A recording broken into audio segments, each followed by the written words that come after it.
my world in those early years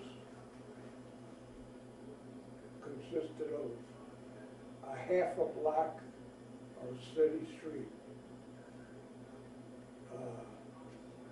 like the middle of Buffalo, and my life was, of course,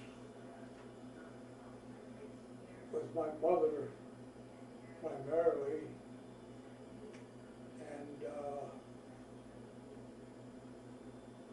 my adult aunts and cousins. But anyway, everywhere mother had to go, I had to go.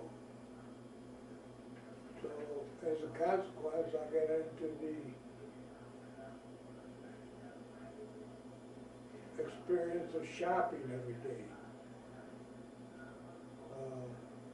We didn't have refrigerators, we had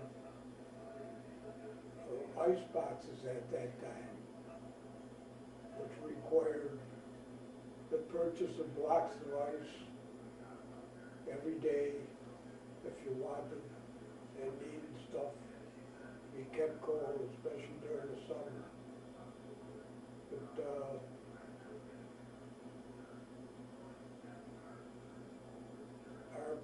But the half block I talking about, you know, it was almost from the middle of the block and squeezed in between Scojaquada Creek, which was open at the time, and Northland Avenue. So I was well within the range of voices nice like all day long of adults.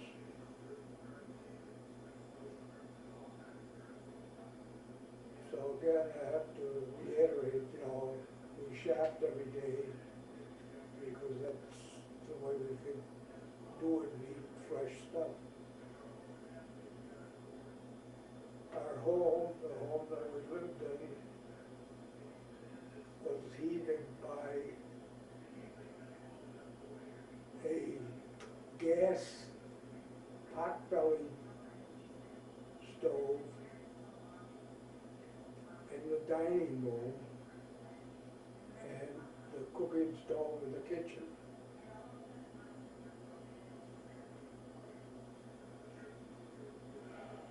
The cooking stove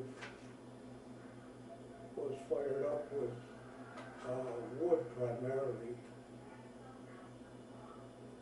and it was used several times a day for whatever had to be cooked. The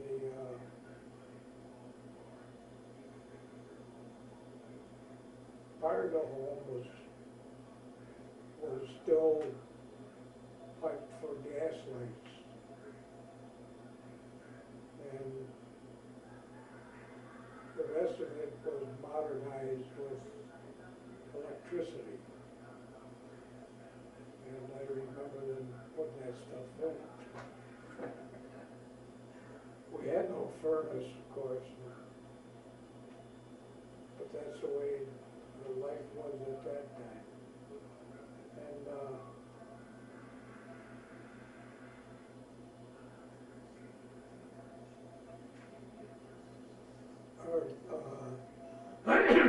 things that we're used to now, like even for heating hot water, if it were baths or washing, and you had to remember to turn the gas on and the hot water heater, and turn it off after you're done, or else. But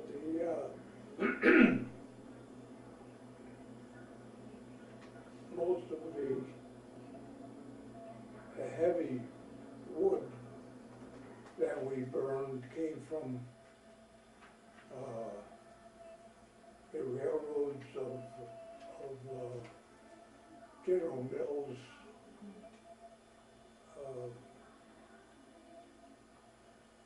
railroad track, because they changed them almost every year, or parts of them every year. So we got railroad ties by the truckload. And that was another thing with,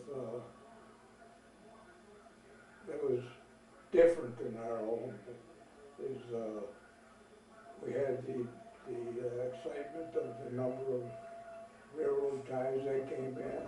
And then, of course, the fact of the matter was, one of my dad's supervisor, as it was, he was a lover of Italian food and wine. So, on the pretext of coming over to help saw the ties up,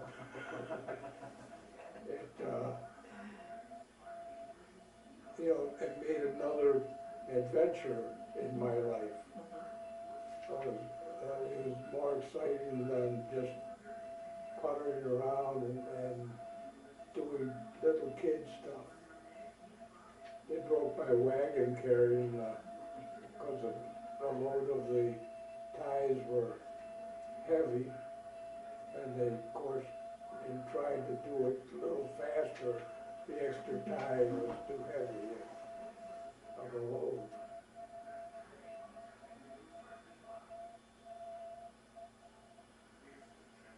Anyway, we had that excitement of all that wood being cut up, and then in the meantime we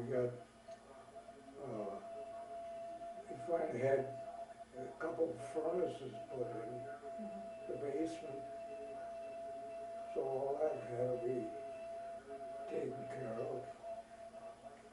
And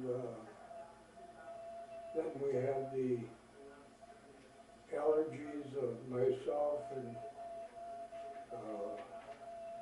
the health of my dad required a cleaner air, so Mother was busy making filter cloths for over the air ducts. And I had to have a place in the house to put the wood. And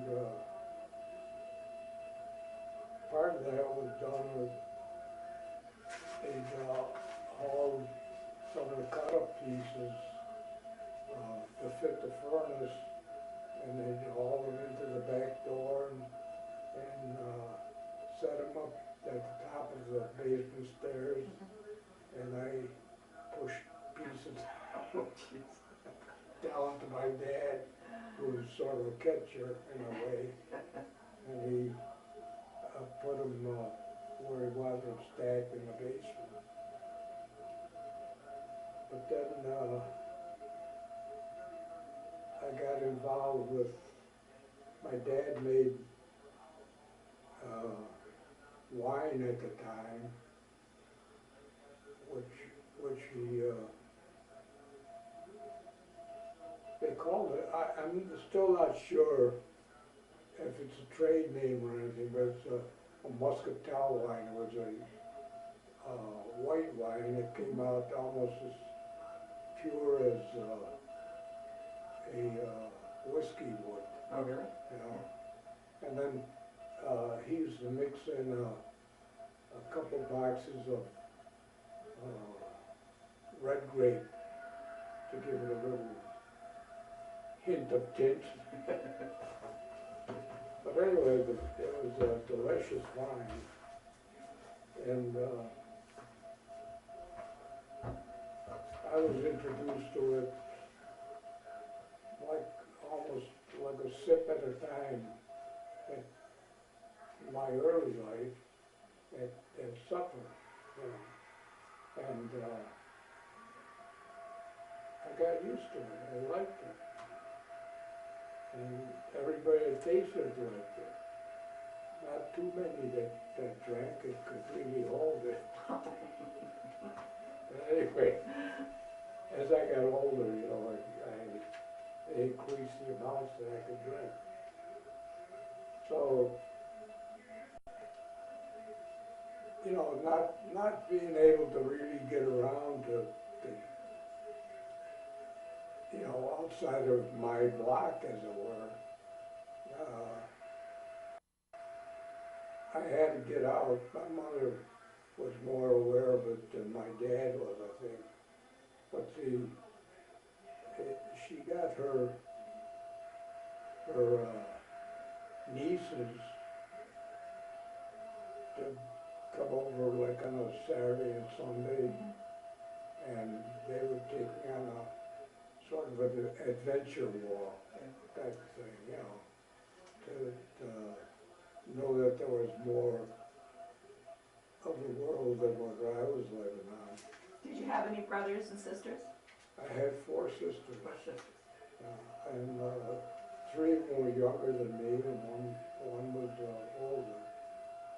And they're all living now. So we're all a bunch of old. But my dad, you know, worked for General Mills, and it was at the time from way back when that I can remember was he had to go to work every day, but he wasn't, you know, allowed to work every day because they didn't have unions at the time. So as a consequence, they had to show up at the job around 6:30 in the morning, winter and summer, and you might or might not be chosen. You know, it all depends how many contracts the company had to fulfill. So, and his being a good worker,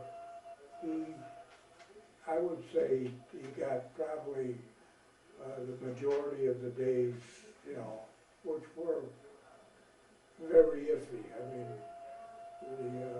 they didn't have full weeks at that time. So if you got to work, you might work a half a day, maybe just a couple hours. It all depends what work had to be done. They weren't about to pay a full day's pay without having work scheduled for you, you know. So anyway, he was able to work out his own plan of action, as it were. The house that we had was a 2-family house, so we had a flat to rent, you know, every once in a while. And I remember, you know, especially when we got into the Depression years, it was like most of the houses on our street, the banks had taken back because the people couldn't pay for them. But my dad was, he was only making like 25 cents an hour or something. And that, you know, and that was, so he wasn't one to sit down and kretz about it, you know. So he had an inquisitive nature, so he became friendly with the people that repaired leather belts, drive belts in the company. So he would get like some weekends of work repairing leather belts. And he always made sure that he brought home some samples of leather, the belting that they trimmed down, and he used to repair our shoes. So, you know, it's just like waste not, want not type of thing. I'm that way up to now. In fact, I'm in the process of getting rid of some of the accumulation. But that's the way he, you know, he had to do it. And he knew it, and he did it, and he didn't press about it. My mother and father never, you know, like talked about the burden of the children type of thing. They were part of, and that's the way we were brought up, you know. And that's the way we, with our kids, we didn't demand a heck of a lot, but we kept leaning on them, you know. And remind them from way back when. And they thought when they got through with their grade school type of thing, and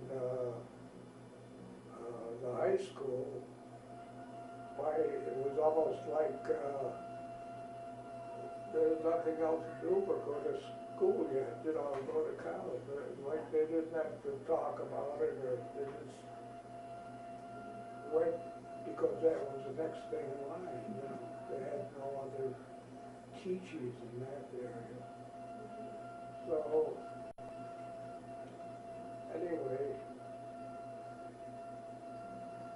like when my father, like I say, my father had to get up every day to see if he could get some hours of work. And we had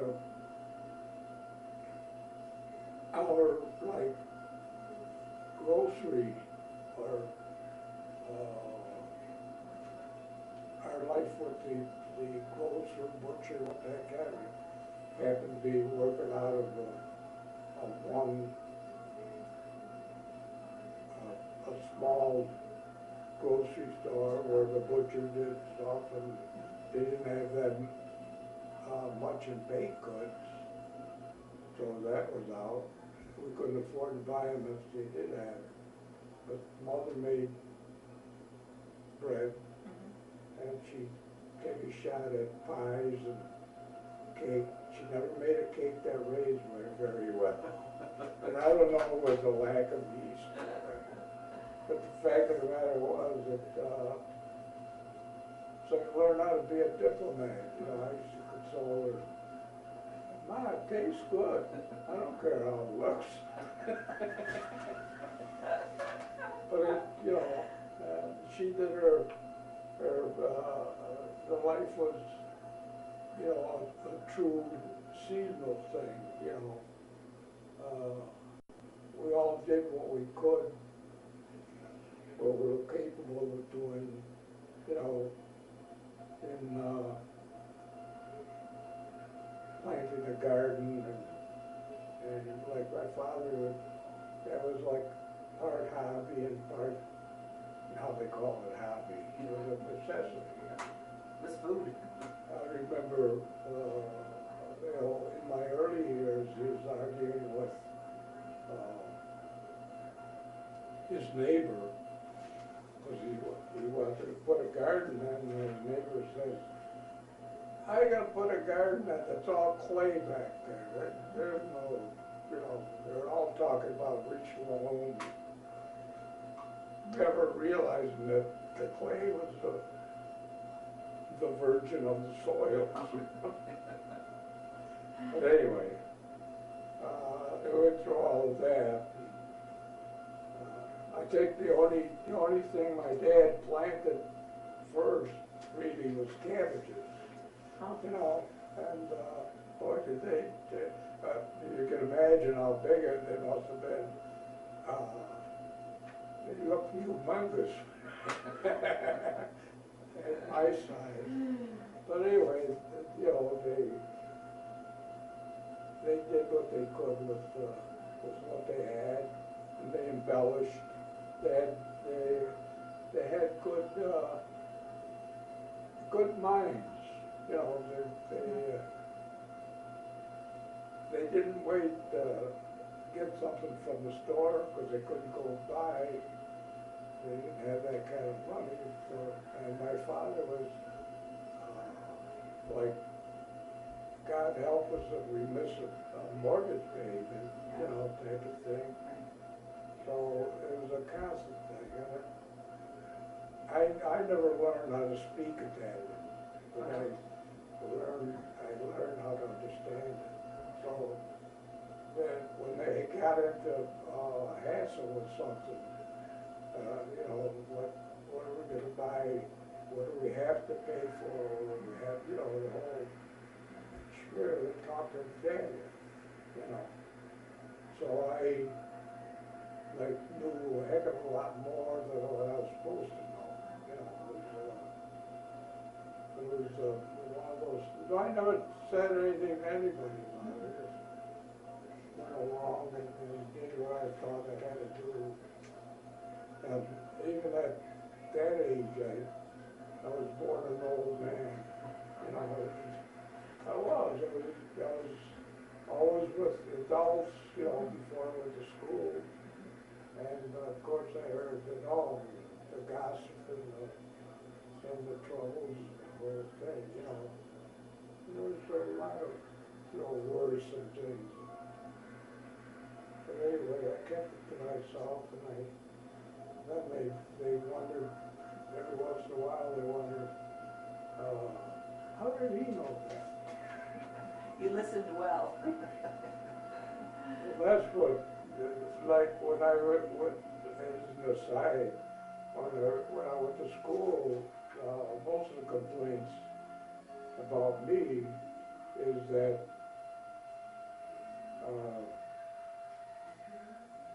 I tended to doze, you know, and so my teachers always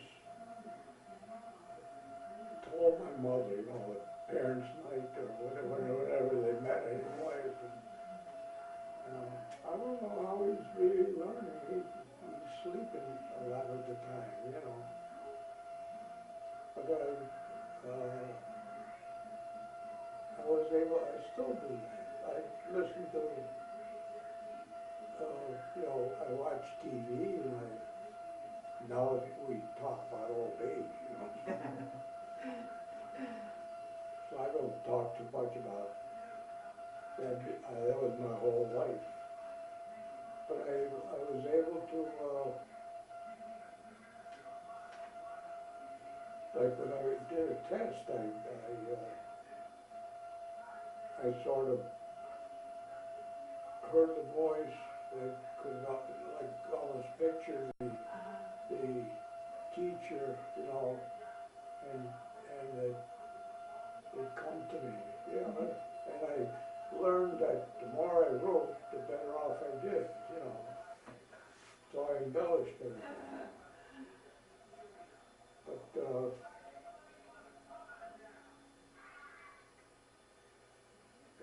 you know, I rave on and on about of course, the everyday life for me. But I don't know how much for anybody else, but you know, we had the horse-drawn wagons all along. We had the first cars, and not our family. They were there. So when the horses left their fertilizer, we had a race to pick up the fertilizer. Was that for the cabbages?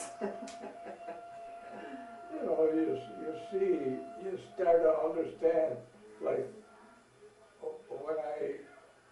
when I got into the time of recognizing or noticing more and more as I got older, I see the way people acted and should have acted, or whatever. And I started, you know, to understand that, we've been, you know, when you heard in church about, we were made in God's image type of thing, and I'm thinking, my interpretation of two-faced, Oh, I started saying, boy, he's got a lot of images. good.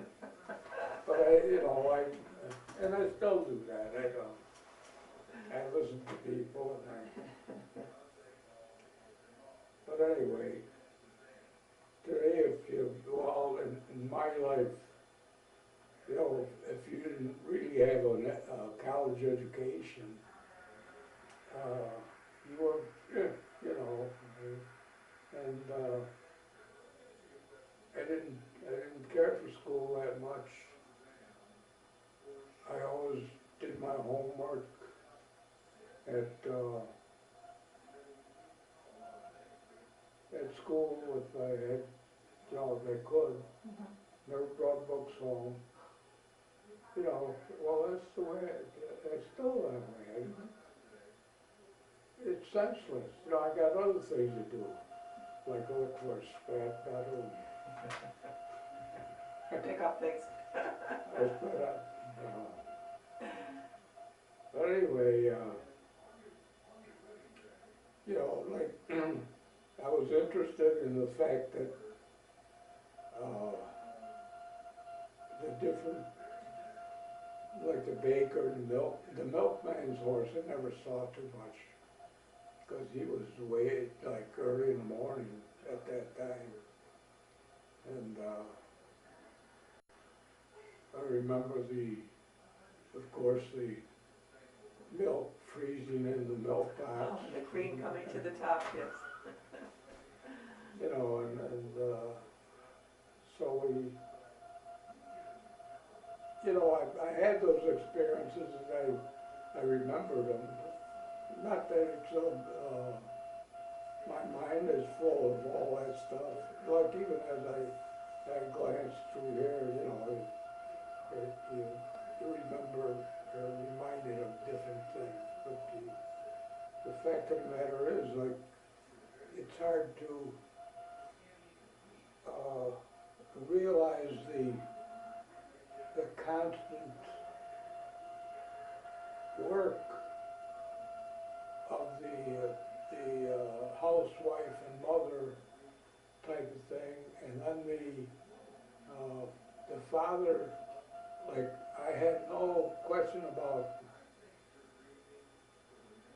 you know, that he was working hard, because I'd visited the flour mill a couple of times when they had open house, and it was like an eye opener, you know, this is the way people have to work, you know, type of thing, and then you know, he'd come home and he'd find something he had to do.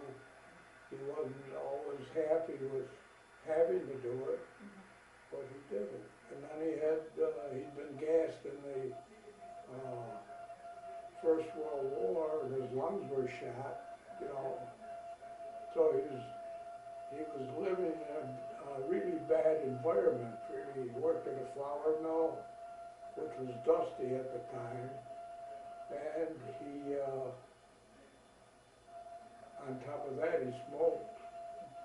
And the only blessing, you know, that he had at the time was that he really couldn't afford to smoke. Oh, You know, okay.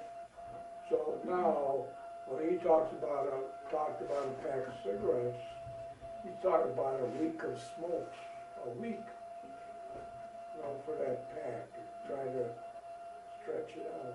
And in the flour mill, there weren't any such thing as smoke breaks or cafeterias or stuff. So they had this, sneak a smoke. And so, when they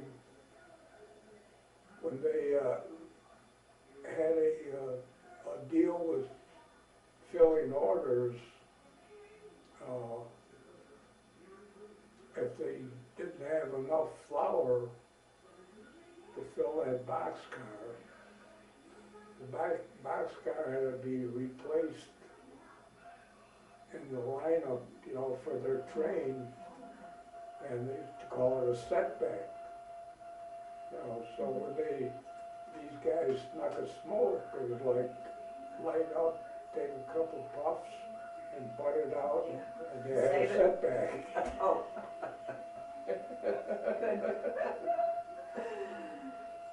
Good.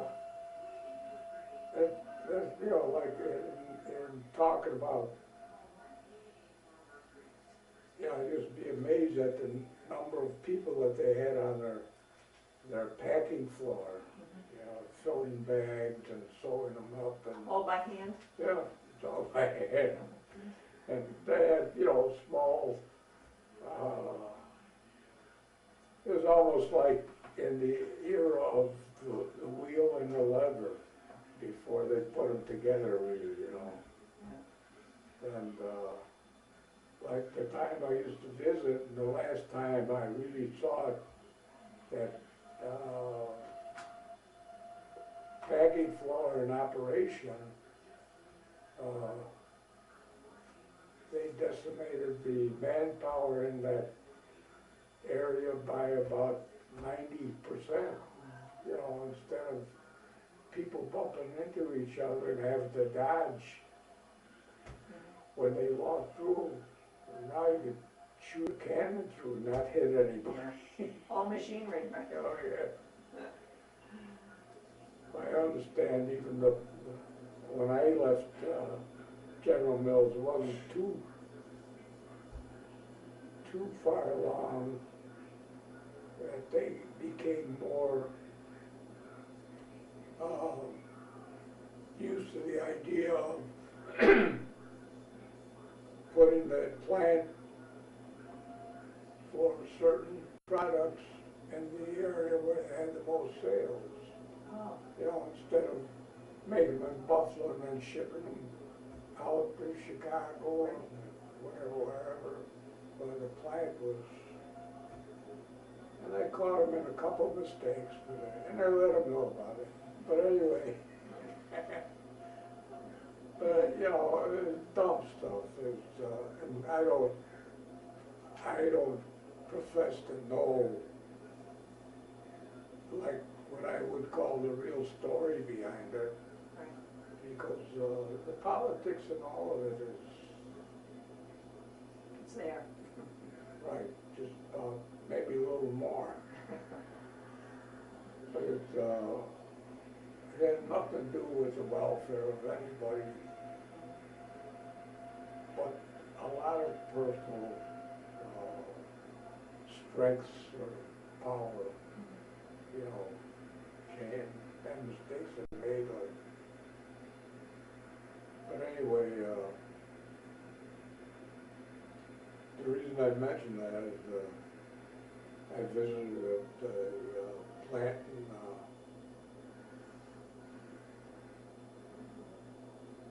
I think it was Ohio, the southern part of Ohio. But anyway, beautiful plant. That's where they started to make those bugles and what was the other one? I forget the other one.